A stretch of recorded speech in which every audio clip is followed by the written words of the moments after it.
नमस्कार, सभी का स्वागत है।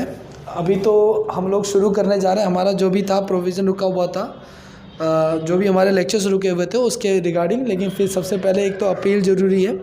तो हम लोग तो जो लेक्चर शुरू करेंगे ही, ऑब्वियस सी बात है। लेकिन सभी की रिस्पॉन्सिबिलिटी ये बनती है कि उसको स्प्रेड आउट करें, जो भी इसका बेनिफिट आपको मिलता है।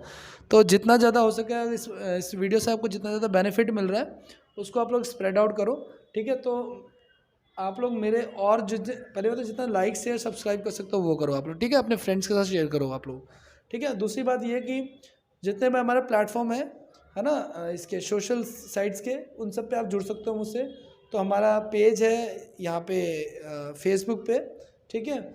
उस पर आप लोग जुड़ सकते हो। आप लोग शिक्षा सदन 2012 से, और शिक्षा सदन की स्पेलिंग आप लोग देखना SIK लिखा हुआ है, SH नहीं है ये, ठीक है। हालांकि मैंने शायद अपडेट भी कर दिया वहाँ पे, एक बार मैं देख लूँगा, ठीक है। टेलीग्राम का हमारा ग्रुप है शिक्षा सदन का, आप वहाँ पे आ सकते हो, ठीक है। ये सारे के सारे जितने भी ग्रुप्स हैं इन सब पे आप लोग क्या कर सकते हो, आने के आपका फ़ायदा क्या होगा कि आपको जितने भी जॉब्स के रिगार्डिंग अपडेट्स होंगी, वैकेंसीज आने वाली होंगी, उनके रिगार्डिंग इन्फॉर्मेशन, है ना, काफ़ी ज़रूरी चीज़ होती है ये भी, तो वो सारी आपको मिल जाएगी, ठीक है।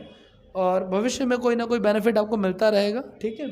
तो इसी के साथ साथ जो हमारा ट्विटर आईडी, जो मेरी पर्सनल आईडी है, कोई कैंपेन चलाने के लिए, कोई जैसे मान लो कोई एग्ज़ाम डिले हो रहा है या इस तरीके से, तो उसके लिए मेरी ट्विटर आईडी भी है। वहाँ पे आके हम लोग ट्वीट्स करते हैं, कंसर्न डिपार्टमेंट को टैग करते हैं, ठीक है। तो वो मेरी आईडी है @Singh_Manoj91, ठीक है। इसके अलावा मेरी एक इंस्टा की भी आईडी है, जो मेरी पर्सनल आईडी है। यहाँ पे भी आप लोग मुझसे जुड़ सकते हो।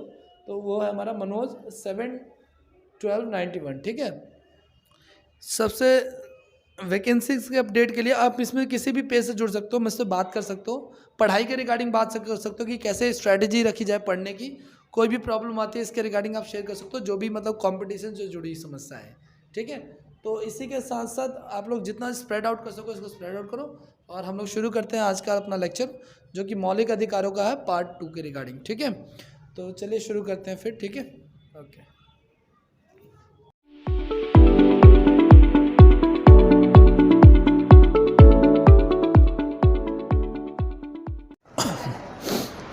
हेलो गाइस, सभी का स्वागत है हमारे चैनल पे। हम लोग नागरिकता कर रहे थे, और जैसा आपको इंट्रो में मैंने बता दिया कि नागरिकता का जो पहला पार्ट था, उसके बाद जो सेकंड पार्ट है वो हम लोग कंटिन्यू करने वाले हैं, ठीक है। और ये हमारी सेकंड वीडियो होगी, ठीक है। नागरिकता एक्चुअली 3 पार्ट्स में डिवाइड करके हम लोगों ने वीडियो बनाई है। तो जो थर्ड वीडियो वो बेसिकली सेकंड वीडियो, थंबनेल आपको एज इट इज़ मिलेगा, ठीक है। तो उसको करेक्शन कर लेना आप लोग। फर्स्ट पार्ट के बाद आपको थर्ड वीडियो देखनी है, उसके बाद फिर सेकंड वीडियो देखनी है, ठीक है। तो इसी को से शुरू करते हैं हम लोगों ने जितना किया था उसके आगे करने की कोशिश करते हैं। तो हम लोगों ने पहले ही काफ़ी सारे अधिकार को निपटा लिया था ऑलरेडी, है ना। तो उनमें से जो हम लोगों ने लास्ट निपटाया था अधिकार, वो हमारा अनुच्छेद समानता का अधिकार था, जो कि अनुच्छेद 14 से लेकर के 18 तक था। अब उसके बाद 19 जो है वो हमें देखना है। और 19 जो कहता है freedom of right to freedom, है ना। फ्रीडम कितने प्रकार की हो सकती है और क्या क्या हो सकता है उसके बारे में देखते हैं हमें, ठीक है। तो गवर्नमेंट ऑफ इंडिया में कई प्रकार के फ्रीडम देता है, ठीक है। उसमें पहला हमें देता है विचार और अभिव्यक्ति की स्वतंत्रता, क्या क्या अपने विचार आप लोग रख सकते हैं। दूसरा, शांतिपूर्ण और अस्त्र शस्त्र रहित सम्मेलन की स्वतंत्रता, है ना। शांतिपूर्ण ढंग से बिना किसी हथियारों के आप लोग कहीं भी सम्मेलन सभा कर सकते हैं, कोई संस्था बना सकते हैं, संघ बना सकते हैं। आवागमन पे कोई वो नहीं है, मतलब कि आवागमन भी कर सकते हैं। कोई भी निवास खरीद सकते हैं पूरे हिंदुस्तान में, कहीं भी जाकर के आप बच सकते हैं, उसकी परमिशन है। कोई भी व्यापार चला सकते हैं, ठीक है ना। इसमें कुछ व्यापारों को छोड़ करके, जिसको गवर्नमेंट ऑफ इंडिया ने बैन कर रखा है, उसको छोड़ कर अभी सारे व्यापार आप लोग चला सकते हैं। राज्य की सुरक्षा और संप्रभुता और अखंडता के संबंध में कुछ पॉइंट्स दिए गए हैं इसके अंदर। सार्वजनिक व्यवस्था बनाए रखने के संबंध में कोई पॉइंट दिए गए हैं इसमें, ठीक है। और न्यायालय की अवमानना, है ना, न्यायालय की अवमानना, अपराधों के दुष्प्रेषण के संबंध में तथा मानहानि आदि के संबंध में कुछ फ्रीडम्स हमें दी गई हैं। यदि उपरोक्त निर्बंधों पर विचार करें तो ऐसा प्रतीत होता है कि इसके अभाव में सामाजिक अराजकता की उत्पत्ति या सामाजिक अराजकता की स्थिति उत्पन्न हो सकती है। परंतु यह भी आशंका की थी कि कहीं राज्य द्वारा इनका निर्बंधों का दुरुपयोग ना हो। ऐसे में युक्त आधार पर निर्णय का अधिकार जो है वो न्यायपालिका को दे दिया गया है ना। यानी कि कोई राज्य इसका मिसयूज ना कर ले इन फ्रीडम्स वगैरह का, या कोई अपने हिसाब से यूज़ ना कर ले। इसलिए हमने जो है न्यायपालिका को जो है ना इसमें इन्वॉल्व कर रखा है कि न्यायपालिका जो है वो टाइम टू टाइम आकर के इसके रिगार्डिंग जो है वो डेफिनेशन देखा या इसको डिफाइन करेगा या इसको क्लियर करेगा। तो इसमें सबसे पहले जो 6 प्रकार की स्पीच फ्रीडम्स आती हैं उसमें सबसे पहला सबसे इम्पॉर्टेंट है आपका विचार और अभिव्यक्ति की स्वतंत्रता। तो आप लोग देखोगे सॉरी विचार और अभिव्यक्ति की स्वतंत्रता में क्या कहा जा रहा है, तो यह अधिकार 19A के तहत 19 का के तहत प्रदान किया गया है और इसके द्वारा नागरिकों को अभिव्यक्ति दर्शाने लिखित रूप से या मौखिक रूप से मत देने आदि की व्यवस्था की गई है। ठीक है ना। इस समय समय पर उच्चतम न्यायालय द्वारा बदलती परिदृश्यों के अनुरूप विचार और अभिव्यक्ति की स्वतंत्रता में विभिन्न पहलुओं को सम्मिलित किया गया है। ठीक है। अब आपको बता दूं कि किसी व्यक्ति को कुछ भी लिखने के फ्रीडम है, कुछ भी बोलने का फ्रीडम है। इसके लेकर के आज तारीख है 26 जनवरी। सभी को गणतंत्र दिवस की हार्दिक शुभकामनाएं। ठीक है ना। 26 जनवरी 2021। ठीक है। दिस इज आवर 27th है। 72nd जो है वो हमारा रिपब्लिक डे है। ठीक है। और मैं आपको बता दूं कि आज अखबार में द हिंदू के एडिटोरियल में एक बिहार गवर्नमेंट ने एक न्यूज़ छापी है कि जो व्यक्ति सरकार के खिलाफ पब्लिक पोस्ट करेगा उसके खिलाफ कानूनी कार्रवाई की जाएगी। ठीक है। तो 2015 में सुप्रीम कोर्ट ने इसके बारे में ऑलरेडी अपनी जजमेंट दे रखी है कि ऐसा कुछ करना इलीगल है। ठीक है। ऐसा आप नहीं कर सकते। किसी को बोलने का किसी के खिलाफ और कहने का जो है अपना व्यू हो सकते हैं। ठीक है। तो उसके रिगार्डिंग भी ये बात कही गई है कि उच्चतम न्यायालय जो परिदृश्यों में जो अपने अनुरूप विचार रखे हैं उसमें 2015 का भी जजमेंट आता है। ठीक है। आगे अगर हम बात करें प्रेस की स्वतंत्रता की, अगर हम बात करें तो इसमें कई प्रकार के मतलब फ्रीडम शामिल है अभिव्यक्ति में। उसमें सबसे पहला प्रेस की स्वतंत्रता है। दूसरा सरकारी उपक्रम की क्रियाविधि संबंधी जानकारी प्राप्त करने का अधिकार है RTI के थ्रू। विरोध और प्रदर्शन का अधिकार है लेकिन हड़ताल का अधिकार नहीं है। हड़ताल जो है वो पूर्ण रूप से असंवैधानिक है और ये सबसे पहले केरल की गवर्नमेंट ने जो है ना केरल की हाई कोर्ट ने इसको सबसे पहले डिफाइन किया था। ठीक है। नेक्स्ट है आपका शांतिपूर्ण वातावरण में रहने का सबको अधिकार है। फोन टैपिंग के विरुद्ध अधिकार है। कोई किसी का फोन टैप नहीं कर सकता। हाँ मैंने ये जरूर हो सकता है कि अगर प्रूफ के तौर पे अगर यूज़ करना चाहे तो कोई किसी का फ़ोन टैप कर सकता है। बहुत सारी जांच एजेंसियां और बहुत सारे मतलब कि इंटेलिजेंस एजेंसियां जो हैं वो कई सारे सुप्रीम कोर्ट के जजेस का या बड़े बड़े ऑफिसर्स का जो है वो फ़ोन टैप करती हैं। ठीक है। स्वयं के विचारों को प्रचलित करने का अधिकार है, प्रचारित करने का अधिकार है। त्रिपुरा हाई कोर्ट के एक ऐतिहासिक फैसले में सोशल मीडिया पोस्टिंग को एक मौलिक अधिकार माना गया है। सुप्रीम कोर्ट द्वारा इंटरनेट को मौलिक अधिकार माना गया है। हालांकि भारत की सुरक्षा, एकता, संप्रभुता, न्यायालय की अवमानना और नैतिकता की स्थापना को ध्यान में रखकर राज्य द्वारा विचार और अभिव्यक्ति की स्वतंत्रता के अधिकार पर उचित निर्बंधन लगाया जा सकता है। इसका तात्पर्य क्या है कि कोई भी व्यक्ति लिख तो सकता है लेकिन वो ऐसा कुछ ना लिखे जो कि एकता और अखंडता को खंडित करता हो, है ना, सुरक्षा को खंडित करता हो। ठीक है। भाईचारे को खंडित करता हो। तो इन सारी चीज़ों को लेकर के अगर वो सारी बातें हैं तो उस पर राज्य सरकारें जो है वो निर्बंधन लगा सकती हैं, जैसा कि बिहार की गवर्नमेंट ने आज किया है 26 जनवरी 2021 की। मैं आपको ये हेडलाइन बता रहा हूँ। ठीक है। जो कि बहुत ही ज़्यादा ओवरवेलमिंग मतलब एक तरह से कह लो आप परफॉर्मेंस कह लो या एक तरह से बिहेवियर कह लो जो उनका है। आगे बढ़ते हैं हम लोग। कहीं भी शांतिपूर्ण सम्मेलन करने की स्वतंत्रता है। 19(1)(a) ऐसा कहता है। आज ही के दिन बहुत सारे इंसिडेंट हुए हैं। आज रिपब्लिक डे था तो रिपब्लिक डे है आज हमारा 72वां। तो किसानों को जो आज़ादी मिली हुई थी प्रोटेस्ट करने की वो बेसिकली अब जो है वो आ चुकी है तकरीबन आज देखा होगा आप लोग न्यूज़ वगैरह में, तो उन्होंने लाल किले पर जाकर के भारत के झंडे के अलावा एक और झंडा फहराया है जो कि मेरे हिसाब से एक बहुत ही मतलब कि एक अच्छा कृत्य तो नहीं माना जाएगा इसे। ठीक है। और कोई भी प्रोटेस्ट को कुचलने के लिए सरकार को बस यही मौके की तलाश होती है। ठीक है। तो शांतिपूर्ण सम्मेलन करने की स्वतंत्रता है। इसके तहत बिना किसी हथियार के आप संगठित होने का अधिकार है और अतिरिक्त सार्वजनिक सम्मेलनों में भाग लेने और प्रदर्शन करने का भी अधिकार है। लेकिन इस पर मानव जीवन के लिए खतरा अगर मंडरा रहा है, स्वास्थ्य संबंधित, जैसे मान लो कोविड चल रहा है या इस तरीके से, या दंगा इत्यादि का खतरा है, तो सरकार उस पर प्रतिबंध लगा सकती है या इसके एक्सेप्शन के थ्रू धारा 144 लगा सकती है जो कि CRPC के थ्रू लगता है। ठीक है। तो इसके तहत इसको रोका जाता है। ठीक है। आगे अगर बढ़ें, संघ, संस्था और संघ बनाने का अधिकार है किसी को भी, ठीक है। अगला जो कह रहा है आपका संस्था और संघ बनाने का अधिकार है, इसके तहत आप कोई भी दल बना सकते हैं, कोई साझेदारी फॉर्म बना सकते हैं, संगठन बना सकते हैं, व्यापारिक संघ बना सकते हैं, और किसके अलावा कोई और इत्यादि ऐसी प्रकार की संस्था बनाने का आपको अधिकार प्रदान करते हैं संशोधन, ठीक है। 97वां जो संशोधन था आपका 2011 का, ठीक है, 2011 का संशोधन, इसके तहत सहकारी समिति बनाने का अधिकार एक मौलिक अधिकार बन गया है, ठीक है। और संस्था और संघ बनाने के लिए अधिकार पर भी राज्य द्वारा युक्त प्रतिबंध लगाया जा सकता है ना। संस्था कैसी होगी या कैसी नहीं होगी, अगर वो संस्था बंधुत्व, भाईचारा, एकता, अखंडता के अगेंस्ट है तो गवर्नमेंट इस पर इंडिविजुअली बैन लगा सकती है। फॉर एग्जांपल अगर हम बात करें जाकिर नायक की, है ना, ये जाकिर नायक शायद एक कैरेक्टर आप लोगों ने देखा होगा, है ना, पीस टीवी से रिलेटेड, ये अब इंडिया में इसको बैन कर दिया गया, इसकी संस्था को भी बैन कर दिया गया, ठीक है। आगे बढ़े हम लोग, आबाद संचरण का अधिकार, इसका मतलब होता है गाइस कि आप पूरे इंडिया में कहीं भी विचरण कर सकते हैं, कहीं भी ट्रैवल कर सकते हैं, ठीक है। ये 19(1) क की बात हो रही है। निवास का अधिकार है एक आपका आखिरी जो अधिकार है, निवास का अधिकार। तो निवास का अधिकार ये कहता है कि आप पूरे उसमें कहीं भी निवास बाय कर सकते हैं पूरे इंडिया में, ठीक है ना, एक्सेप्ट अ फ्यू प्लेसेस, ठीक है। तो निवास का अधिकार में कहता है कि देश के किसी भी भूभाग में बसने का या निवास करने का अधिकार है, चाहे वो स्थायी हो या अस्थायी हो, ठीक है। न्यायालय द्वारा सार्वजनिक नैतिकता आदि के आधार पर कुछ लोगों को, है ना, कहीं भी जाने से बैन कर दिया गया, उसमें वैश्य और पेशेवर अपराधी को भी शामिल किया गया है, यानी कि कहीं भी किसी को बसने का अधिकार तो है लेकिन इन दो लोगों को, है ना, प्रोस्टिट्यूट्स को और कोई ऐसा जो कि बहुत ही ज़्यादा क्रिमिनल ऑफेंसिव नेचर का व्यक्ति हो, उसको जाने से मना कर दिया गया है, ठीक है।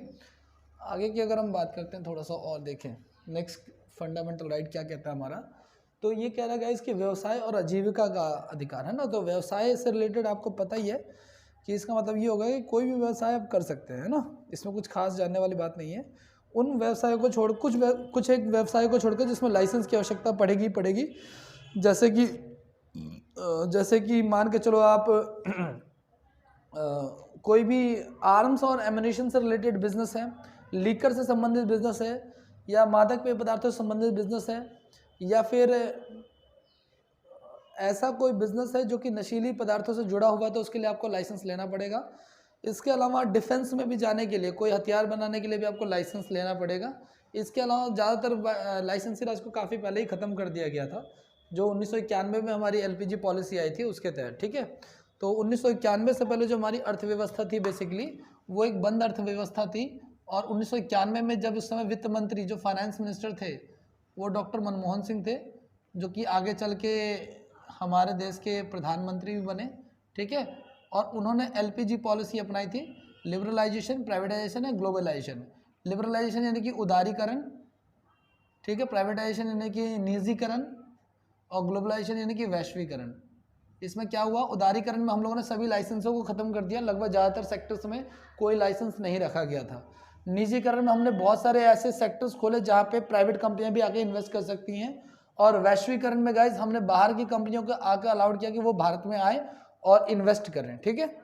तो ये सारी चीज़ें हुई, ठीक है। इससे क्वेश्चन एक बार आया था लास्ट 2017 के एग्ज़ाम में, दिल्ली पुलिस कांस्टेबल में आया था ये, ठीक है, कि LPG क्या है कब अडॉप्ट किया गया था। तो दिल्ली पुलिस के कांस्टेबल के एग्ज़ाम में ये क्वेश्चन आया था लास्ट, जो अभी हुआ है 2020 में, 19 में जो हुआ है दिसंबर में, वो नहीं, उससे पहले वाला 2017 में जो हुआ है, ठीक है। आगे की बात करें गाइस, तो अपराधों के संबंध में दोष सिद्धि संबंध में संरक्षण है। इसके तहत कोई भी व्यक्ति किसी अपराध के लिए तब तक दोषी नहीं माना जाएगा जब तक उसने कोई प्रचलित कानून का उल्लंघन, प्रचलित मतलब फेमस नहीं, ट्रेंडिंग जो है, जो उसमें है अवेलेबल, का उल्लंघन ना किया हो। इसके तहत अधिक दंड नहीं दिया, अतः अगर मान लो उसने कोई अपराध किया भी है तो जितना अपराध के लिए जितना भी पनिशमेंट डिफाइन है उससे ज़्यादा उसको दंड नहीं दिया सकता, अगर वो यूनिक केस नहीं है तो। यूनिक केसेस में या ज़्यादा जघन्य अपराधों में पनिशमेंट दी जा सकती है, ठीक है। और एक व्यक्ति को एक अपराध के लिए एक बार से ज़्यादा बार पनिशमेंट नहीं दी जा सकती, ठीक है। आगे की हम बात करें अगर प्राण और दैहिक स्वतंत्रता अनुच्छेद 21, ठीक है। तो इसकी बात करते हैं कि क्या कह रहा है ये, ठीक है। अच्छा, एक चीज़ और भी ध्यान रखना आप लोग, अपराध और दोष संबंधी के संबंध में कोई भी व्यक्ति जो ना अपने खिलाफ कभी भी अगेंस्ट अपने बयान नहीं दे सकता। हाँ, अगर वो स्वेच्छा से चाहे तो आकर के जो है अपना स्टेटमेंट दे सकता है, ऐसा इसमें कहा गया है। ठीक है, आप इस पॉइंट को पढ़िएगा तो आपको वही बात निकल के आएगी कंक्लूजन में। अगला कह रहा है कि आपका प्राण और दैहिक स्वतंत्रता का अधिकार, अनुच्छेद 21। तो इसके तहत कोई भी नागरिक जो विधि द्वारा प्रक्रिया बनाई गई है ना, जैसे मान के चलिए किसी पनिशमेंट के लिए, किसी क्राइम के लिए पनिशमेंट डेथ पेनल्टी है, तो जो लॉ ने जो डेथ पेनल्टी के जो रूल्स बनाए हैं वही रूल्स अप्लाई होंगे। इसके अलावा कोई किसी के प्राण नहीं ले सकता और उससे ना वंचित कर सकता है इसको।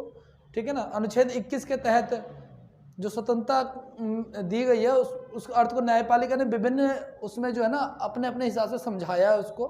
ठीक है, इस दृष्टि में मेनका गांधी बनाम भारत संघ 1978 में सर्वाधिक भूमिका निभाई गई थी। मतलब इसकी क्लैरिटी इस जजमेंट के थ्रू आई थी। इस बाद में पहली बार न्यायालय व्यक्तिगत स्वतंत्रता में समस्त तत्व निहित है जो मानव को पूर्ण बनाने में सक्षम है के बारे में जजमेंट देती। आप इतना ध्यान रखिए कि प्राण और दैहिक स्वतंत्रता का जो मुद्दा है वो मेनका गांधी बनाम भारत संघ 1978 से जुड़ा हुआ है। और इसके अलावा है ना, मेहता बनाम केरल राज्य में भी इस फैसले में भी पर्यावरण संरक्षण को मौलिक अधिकार घोषित किया गया है। ठीक है, न्यायालय के निर्णय अनुसार सार्वजनिक उपयोग में आने वाले संसाधनों को, ठीक है, व्यक्तिगत संपत्ति नहीं माना जा सकता तथा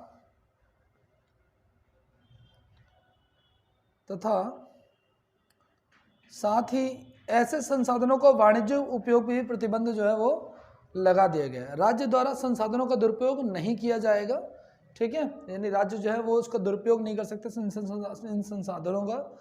आर्थिक विकास हेतु आवश्यक उद्योगों की स्थापना के साथ साथ पर्यावरण और सार्वजनिक स्वास्थ्य के लिए कार्य करना अनिवार्य है। ठीक है, आगे की हम बात करते हैं। इसके अलावा अनुच्छेद 21 में कुछ और जजमेंट जो है ना टाइम टू टाइम जो है वो गवर्नमेंट ने दिए हैं। वो जजमेंट क्या है वो आपके स्क्रीन पे दिख रहा होगा कि भाई अगर किसी वर्किंग प्लेस में महिलाओं के साथ उत्पीड़न जो है अगर होता है तो वो अनुच्छेद 21 का ही उल्लंघन माना जाएगा।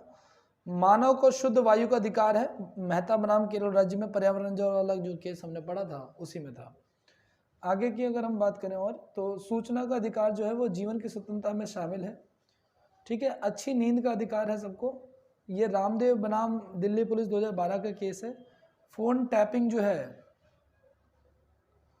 सुरक्षा कारणों के अतिरिक्त अनुच्छेद 21 का उल्लंघन है। ठीक है, लेकिन इसमें कई मामलों में मैंने आपको बताया था एक्सेप्शन भी है। अगर किसी को प्रूफ की तरह यूज़ करना है तो आप इसे यूज़ कर सकते हैं। देर से फांसी देने के विरुद्ध अधिकार। ठीक है, 14 वर्ष तक के कम उम्र तक का शिक्षा का अधिकार है। निःशुल्क शिक्षा का अधिकार है। निःशुल्क कानूनी सहायता का अधिकार है अगर किसी के पास वकील करने तक के पैसे नहीं है तो। जीवन रक्षा का अधिकार है। स्वास्थ्य का अधिकार है। अकेले कारावास में किसी को बंद नहीं किया जा सकता। इसके लिए भी हम लोग अनुच्छेद 21 का ही प्रयोग करेंगे। ठीक है, निःशुल्क कानूनी सहायता का अधिकार है। ठीक है, जीवन रक्षा का अधिकार है, स्वास्थ्य का अधिकार है।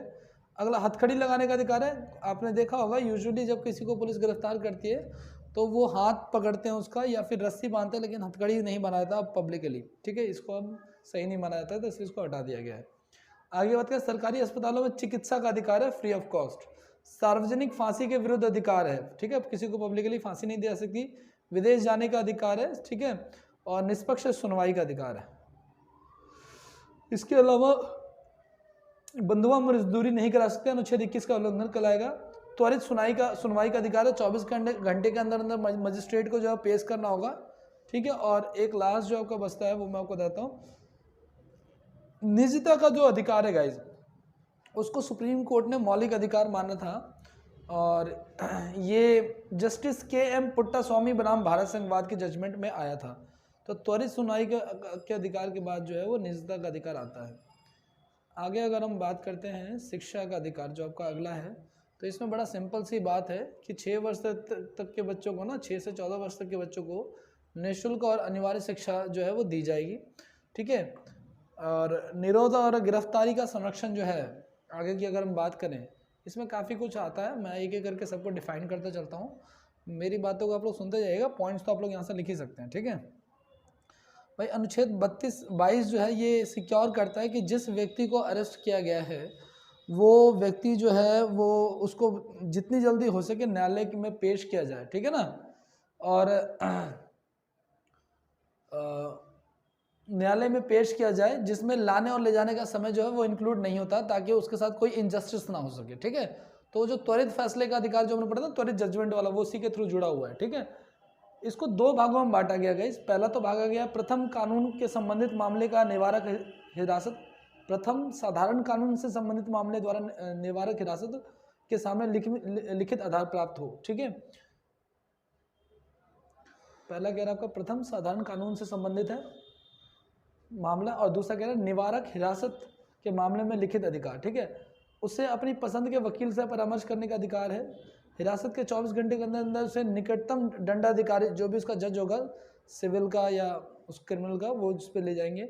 यदि दंडाधिकारी ऐसे व्यक्ति को निरुद्ध रखने का कोई आदेश नहीं देता है तो उसे अविलंब ही रिहा कर देना होगा। अगर जुडिशियल कस्टडी में जाने के बाद, जज के सामने जाने के बाद जज उसको न्यायिक हिरासत में नहीं भेजता है तो उसको तुरंत के तुरंत वहीं पे रिहा कर दिया जाएगा, ठीक है। यह एक सुरक्षा कवच काम करता है, लेकिन यह विदेशी व्यक्तियों के संबंध में ये गिरफ्तारी जो है ना, ये सुविधा जो है विदेशी व्यक्तियों को प्राप्त नहीं है।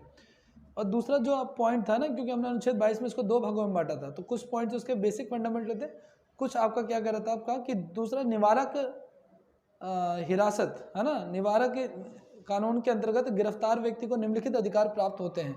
कौन कौन से अधिकार प्राप्त होते हैं देखते हैं। कानून के अंतर्गत जो है, इसको एक बार फिर से रिपीट कर लेते हैं हम लोग। द्वितीय निवारक कानून के अंतर्गत व्यक्ति को निम्नलिखित शक्तियां प्राप्त हैं, ठीक है, कि 3 महीने से अधिक जो उसे जेल में नहीं रखा जा सकता। अगर उसे रखा जाएगा तो उससे जो भी कंसर्न ऑफिसर होंगे या टीम होगी कमेटी की, वो उसको जो है वो क्लियर करके बताएगी और उसको उचित कारण बताना पड़ेगा। तो जो भी सलाहकार बोर्ड होगा हाई कोर्ट का, ठीक है, वो उसको बताएगा, या उच्चतम न्यायालय के न्यायाधीश की योग्यता वाले व्यक्ति उसको क्लेरिफाई करेंगे, ठीक है। इस प्रकार से गिरफ्तार व्यक्ति को यथाशीघ्र निरोध के आधार पर बताना आवश्यक है। लेकिन अगर मामला जुड़ा हुआ है किसी जनहित सुनवाई से या लोगों से कंसर्न है या इंडिविजुअल से कंसर्न है और लगता है कि बंधुत्व को खतरा है, भाईचारे को खतरा है, देश की एकता अखंडता को खतरा, इस केस में हम उसे बता भी नहीं सकते, ना ही उसे हम उसको प्रकट कर सकते हैं, ठीक है। गिरफ्तार व्यक्ति को निरोध आदेश के विरुद्ध अभ्यावेदन करने की यथाशीघ्र अवसर प्रदान किया जाना चाहिए ना। जिसको भी गिरफ्तारी हुई है उसको अपने लिए फ्री ऑफ कॉस्ट वकील की वो होना चाहिए, ठीक है भाई। जो 44th अमेंडमेंट 1978 था, जो कि मोरारजी देसाई की गवर्नमेंट में, फर्स्ट नॉन कांग्रेसी गवर्नमेंट में आया था, उसमें ये जो 3 महीने की जो अवधि थी उसको अरेस्ट करने की, है ना, वो बेसिकली उसको हटा करके जो है 3 महीने की जगह पे 2 महीने कर दी गई, ठीक है। आगे अगर हम बात करें, संविधान में हिरासत के मामले में वैधानिक शक्तियों को संसद तथा निर्वाचन मंडल के बीच में विभक्त किया गया है, ठीक है। आगे अगर हम बात करें और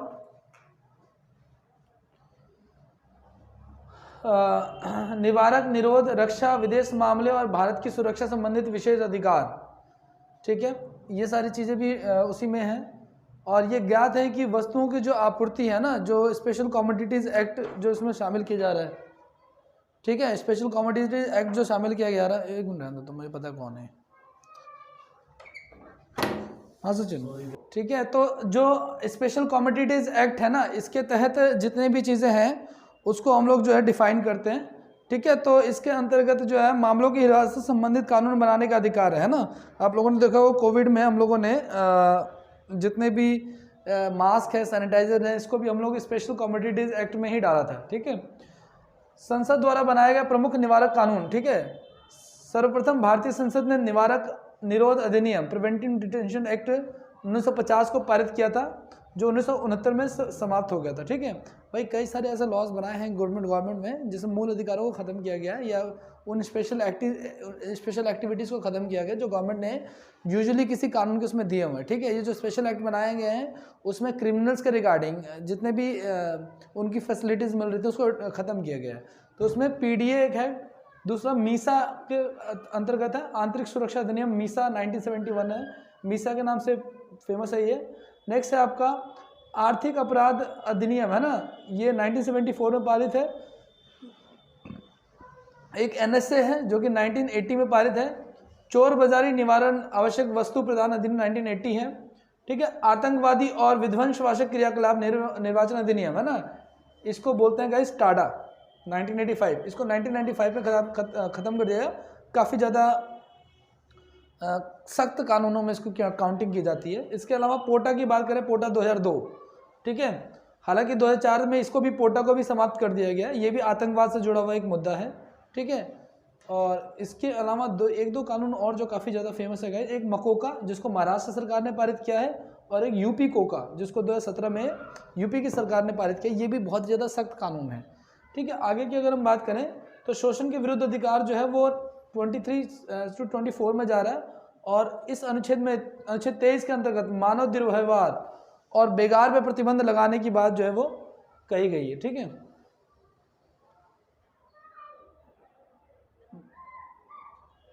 तो इसमें जो है ना बेसिकली शोषण के जो विरुद्ध अधिकार जो आप लोग देख रहे हो अनुच्छेद 23 और 24, ये बेसिकली इसके अंतर्गत सभी प्रकार के बाल श्रम को निषेध कर दिया गया है, ठीक है। अगर हम आगे की बात करें, अनुच्छेद 24 की बात करें, तो इसके अंतर्गत बाल श्रम को प्रतिबंध किया गया है, ठीक है। और अनुच्छेद 24 में यह उपबंध है कि 14 वर्ष से कम आयु के बच्चों को किसी कारखाने में जो है वो नियोजित नहीं किया जाएगा, ये वाला पॉइंट, ठीक है। इसके संबंध में सरकार ने समय समय पर विभिन्न अधिनियमों को पारित किया है, और ये अधिनियम क्या है ये मैं एक एक करके आपके सामने बता देता हूँ, ठीक है। तो एक तो 1986 में जो पारित किया गया वो अधिनियम है, एक 2005 में पारित किया गया है, एक 2006 में किया गया है, ठीक है। तो बाल श्रम अधिनियम 1986 पहला है, ठीक है। 2006 में क्या कहा गया कि कोई भी होटल हो, रेस्टोरेंट हो या दुकान हो, उसमें 14 वर्ष से कम आयु तक के बच्चों को जो है वो उसमें नहीं रखा जाएगा, ठीक है। हाल ही के संसद में बाल श्रम शोषण अधिनियम 2016 को पारित किया गया है, ठीक है। और ये लेटेस्ट है, सबसे लेटेस्ट यही है 2016 वाला। इसमें 14 वर्ष से कम आयु के बच्चों को छोड़ करके, जिनका खुद का अपना फैमिली बिजनेस है, उसको छोड़ करके वो किसी और काम में कार्यरत नहीं होंगे, चाहे वो संगठित हो या फिर असंगठित हो, ठीक है। आगे की बात करते हैं धार्मिक स्वतंत्रता का अधिकार हमारा, ठीक है। तो धार्मिक स्वतंत्रता का अधिकार जो है वो अनुच्छेद 25 से 28 आता है, ठीक है।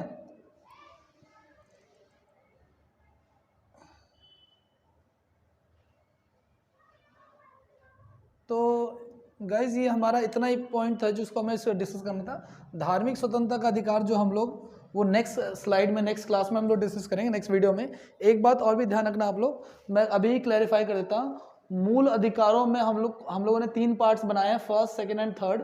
तो फर्स्ट पार्ट तो आपको देखना है, उसके बाद देखना आपको थर्ड पार्ट जो कि ये वाला वीडियो है, और उसके बाद सेकंड पार्ट देखना जो कि धार्मिक स्वतंत्रता के अधिकार से कंटिन्यू आगे होगा ये, ठीक है, 25 से होगा। तो जो वीडियो सेकंड पे है उसको थर्ड पे देखनी है आपने, और जो वीडियो मैं थंबनेल वैसे ही लगवा दूंगा, कोई दिक्कत नहीं है। तो आपको सीक्वेंस में ही इसको फॉलो अप करना है, ठीक है। क्लास में जो लेक्चर्स मिलेंगे वो ऐसे ही मिलेंगे आपको, ठीक है। तो इसको यहीं पर रोकते हैं, बाकी हम लोग नेक्स्ट क्लास में करेंगे, ठीक है, जो कि हम लोग यहाँ से शुरू करेंगे धार्मिक स्वतंत्रता का अधिकार से, ओके। और उसको आगे फर्दर कंटिन्यू करेंगे, इसके बाद के अध्याय को कंटिन्यू करेंगे। तब तक के लिए इसको जितना हो सके स्प्रेड आउट कीजिए। Thank you so much for watching this video, thank you so much.